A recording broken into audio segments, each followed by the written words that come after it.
Assalamualaikum warahmatullahi wabarakatuh. Perkenalkan, nama saya Karlan Rupati Nadila, NIM 2310203011. Saya dari Prodi Tadris Bahasa Inggris dan teman saya Dinda Oktavursinda dengan NIM 2310203003 dari Prodi Tadris Bahasa Inggris.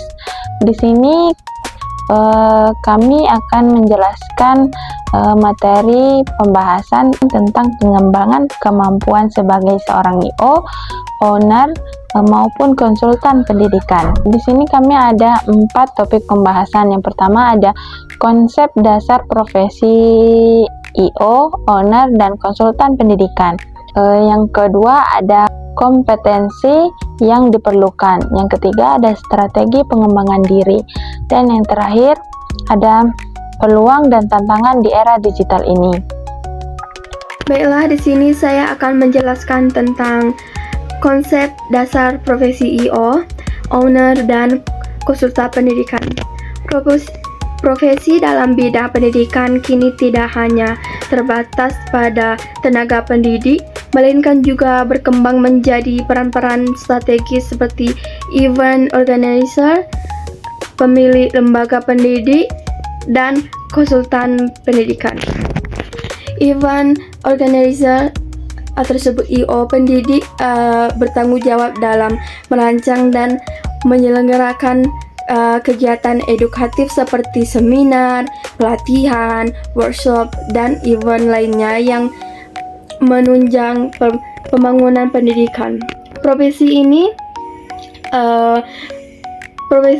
memerlukan kreativitas tinggi serta kemampuan dalam mengelola secara berdampak pada peningkatan pengetahuan dan keterampilan peserta. Owner lembaga pendidik merupakan individu yang memiliki dan mengelola lembaga formal maupun non-formal seperti bimbingan belajar sekolah, kursus, atau platform edukasi. Seorang owner harus mampu merumuskan visi misi institusi, menyusun sistem manajemen yang efisien, dan memiliki strategi untuk menjawab tantangan dunia pendidik. Dan ada juga konsultan pendidikan, memberikan layanan konsultasi dan solusi terhadap permasalahan pendidikan seperti pengembangan kurikulum, sistem pembelajaran, dan strategis manajemen pendidik. Dan profesi ini menuntut kemampuan analisis dan wawasan luas terhadap teknologi. Dan selanjutnya menjelaskan tentang kompetensi yang diperlukan untuk mengembang kemampuan dalam 3 profesi tersebut. Diperlukan sejumlah kompetensi dasar dan lanjutan. Yang pertama itu ada kemampuan manajerial, mencakup perencanaan, pelaksanaan, pengawasan, serta evaluasi kegiatan pendidikan atau usaha. Kompetensi ini penting bagi IO dan usaha. Kompetensi ini penting bagi IO dan owner untuk memastikan keberlangsungan dan kesuksesan program yang dilakukan. Dan yang kedua itu ada kemampuan komunikasi dan public speaking, mampu menyampaikan ide secara efektif kepada klien, peserta kegiatan, maupun investor. Ini krusial dalam membangun kepercayaan dan kerjasama yang produktif. Dan yang ketiga itu ada kreativitas dan inovasi. Diperlukan untuk menyusun konsep kegiatan atau strategi yang menarik, efektif, serta relevan dengan kebutuhan dan perkembangan zaman. Dan yang keempat itu ada kemampuan analisis pasar dan kebutuhan pendidik. Terutama bagi konsultan owner, analisis ini membantu dalam memahami tren pendidik, menyusun strategi pengembangan yang tepat sasaran. Dan yang terakhir itu ada networking dan kementerian. Membangun dan menjaga relasi dengan berbagai pihak seperti instansi pemerintah, sekolah komunitas, serta profesional pendidikan guna menciptakan peluang kolaboratif dan pengembangan usaha atau proyek pendidikan. Baiklah, selanjutnya akan dijelaskan rekan saya. Kemudian saya akan melanjutkan pembahasan dari rekan saya tadi terkait pengembangan kemampuan sebagai IO, owner, dan konsultan pendidikan. Sekarang kita masuk ke materi pembahasan strategi pengembangan diri. Pengembangan kemampuan sebagai IO, owner, atau konsultan pendidikan dapat dilakukan melalui beberapa pendekatan.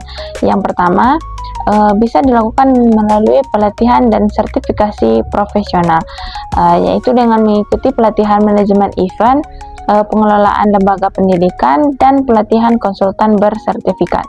Yang kedua, bisa dilakukan dengan studi kasus atau pengalaman lapangan, yaitu dengan mengamati dan belajar dari praktik terbaik di lembaga pendidikan atau IO profesional.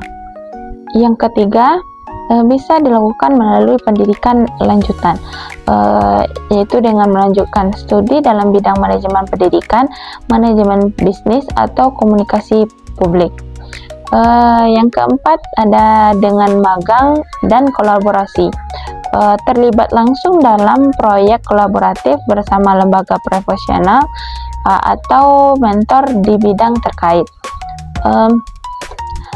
Yang terakhir, yang kelima, ada penggunaan teknologi digital, yaitu dengan memanfaatkan media sosial, platform digital, dan aplikasi edukasi untuk memperluas jangkauan dan efektivitas kerja. Kemudian materi yang terakhir ada peluang dan tantangan di era digital. Di era digital, profesi seperti IO, owner, dan konsultan pendidikan memiliki peluang besar sekaligus tantangan yang kompleks. Peluang yang muncul antara lain adalah meningkatnya permintaan terhadap layanan edukatif berbasis teknologi seperti seminar virtual, kelas online, dan pendampingan pendidikan secara digital. Teknologi memungkinkan jangkauan yang lebih luas, biaya efisien, dan fleksibilitas waktu. Namun, tantangan yang dihadapi juga tidak sedikit, seperti persaingan yang semakin ketat, tuntutan untuk terus berinovasi, serta keharusan untuk cepat beradaptasi dengan perkembangan teknologi dan tren baru.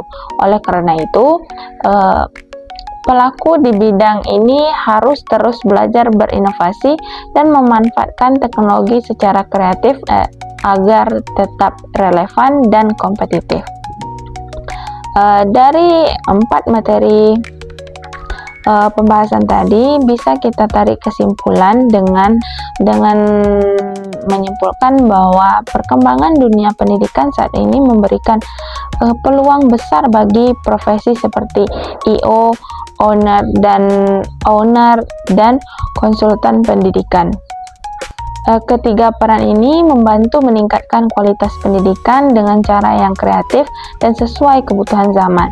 Untuk bisa sukses, dibutuhkan kemampuan manajerial, komunikasi, berpikir kreatif, dan penggunaan teknologi. Mahasiswa dapat mulai mengembangkan kemampuan tersebut sejak kuliah melalui pelatihan, organisasi, dan kerjasama dengan pihak luar. Dengan persiapan yang baik, mereka bisa menjadi profesional pendidikan yang siap menghadapi tantangan di masa depan. Mungkin sekian penjelasan dari kami ucapkan terima kasih.